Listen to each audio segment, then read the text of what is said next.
Video 3. The notion of scales. Some basic ideas. The notion of scales is a way of thinking.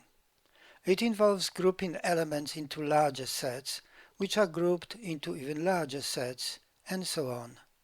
One particular application of scales is known as hierarchy and another is order.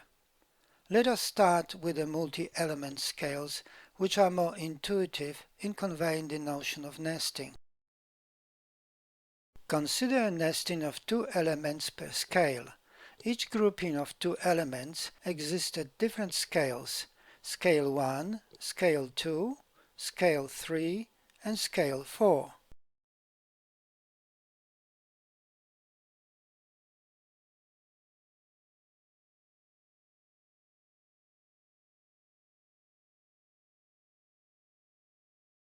The relationship between scales is depicted in the diagram on the right.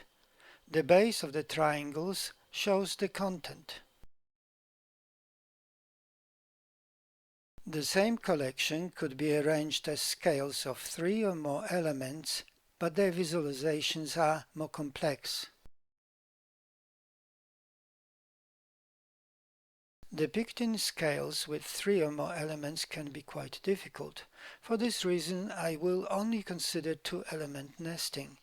The essence of nesting could be appreciated fully when one of the scales is removed. But first, note that the total number of elements does not change with the scale.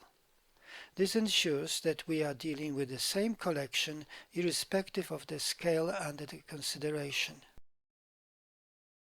The column on the right shows that the number of elements per scale is constant. Scales represent different groupings of the same collection. Scale 1, Scale 2, Scale 3, Scale 4 and Scale 5 all represent the same number of 16 elements in this case. The diagram shows that 16 elements at scale 1 can be grouped in 5 different yet related ways called scales, so that each larger scale is constituted from 2 elements of the adjacent smaller scale. Such groupings do not need to be regular, however. In the current example, only 16 elements of scale 1 are real.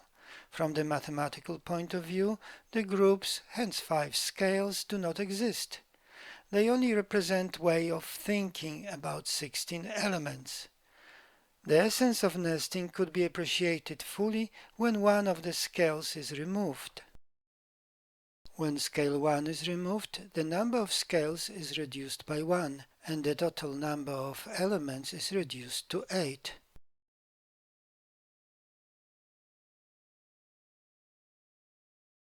When scale 2 is removed, the scale 1 will also disappear, and the number of scales is reduced by 2. The total number of elements comes to 4. When scale 3 is removed, the scale 1 and 2 are removed at the same time, so the number of scales is reduced by 3, and the total number of elements is reduced to 2. The same behavior could also be found in the case of scales constituted from 1 element per scale. However, to see this we have to go back to the arrangements of 2 elements per scale. While viewing the next slide, note that each scale is constituted from 2 elements of smaller scale, which are constituted from 2 elements of even smaller scale, and so on. Note that constitute has 2 meanings. In one, all elements are of the same scale. In another, elements of various scales differ, but they are related in such a way that the larger scale elements are constituted from the elements of smaller scale. This means that each element of a larger scale can only exist if the smaller scale elements exist at the same time. Compare the 2-element scales from the previous slide with the nesting of 1 element per scale depicted below.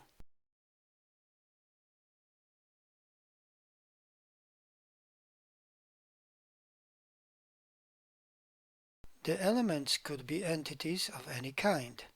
The animation below shows the scales created by the area of a square.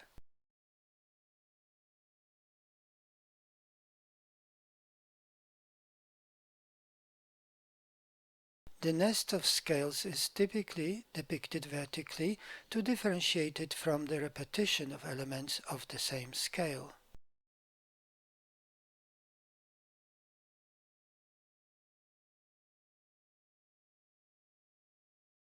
The vertical orientation is related to gravity, the effect of which is compounded by the height, as in the case of the weight of a column of water.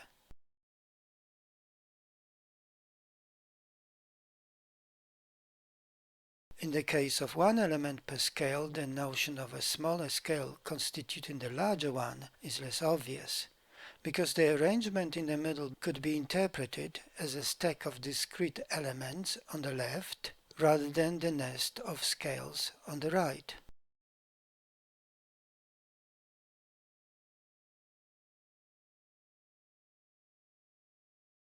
Consider the decimal system as an example. Each scale has different units. Scale 0 of ones, scale 1 of tens, scale 2 of hundreds, scale 3 of thousands, and so on.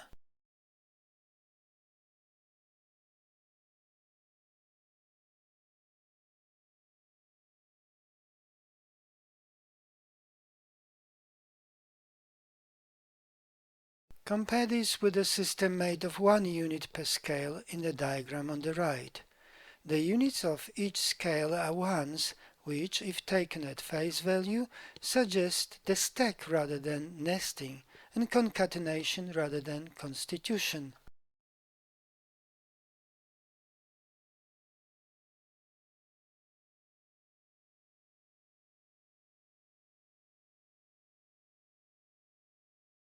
The presence of the same symbol 1 at all scales does not mean that the unit of smaller scale is exactly the same as the unit of the next larger scale, which is the same as the unit of even larger scale. One can see that this is not the case in the next slide, which shows the nest of 4 square areas.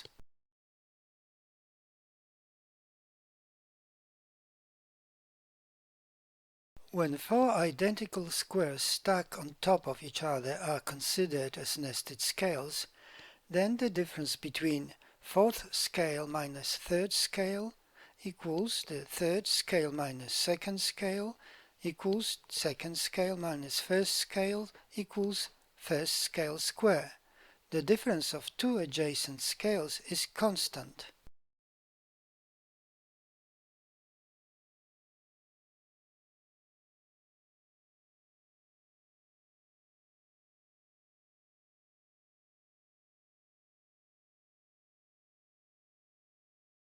Nested scales explain why the difference between fourth scale minus first scale equals 3, fourth scale minus second scale equals 2, fourth scale minus third scale equals 1, and fourth scale minus fourth scale equals 0.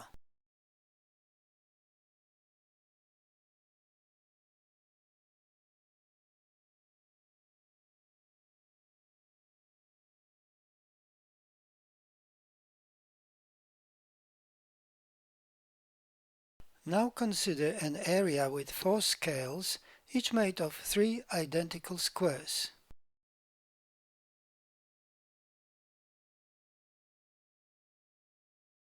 The same area can be constituted with rectangles. As the example below shows, each scale is made of 2 rectangular elements. In the same area, one can also differentiate 4 scales, each made of 1 rectangular element. The rectangular elements in this case are referred to as layers and the scales as levels.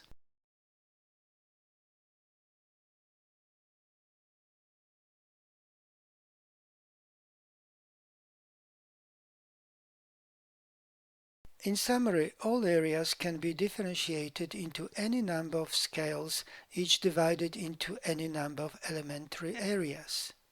The elements of scales do not need to be square, but they all have to be identical and possible to concatenate. Irrespective of their numerosity, the elements of each scale can be always arranged as a stack of elements. The next slide shows an area differentiated into 4 scales of 4 elements each, and the equivalent arrangement of 16 scales of 1 element per each scale. In this slide one can see 2 arrangements of the same number of elements, multi-element nesting and single-element nesting. The previous animation demonstrates that the same collection of elements constituting an area can be arranged in various ways. This ability to be reformatted in various manners lies at the core of the notion called product, which is discussed in the video number 5.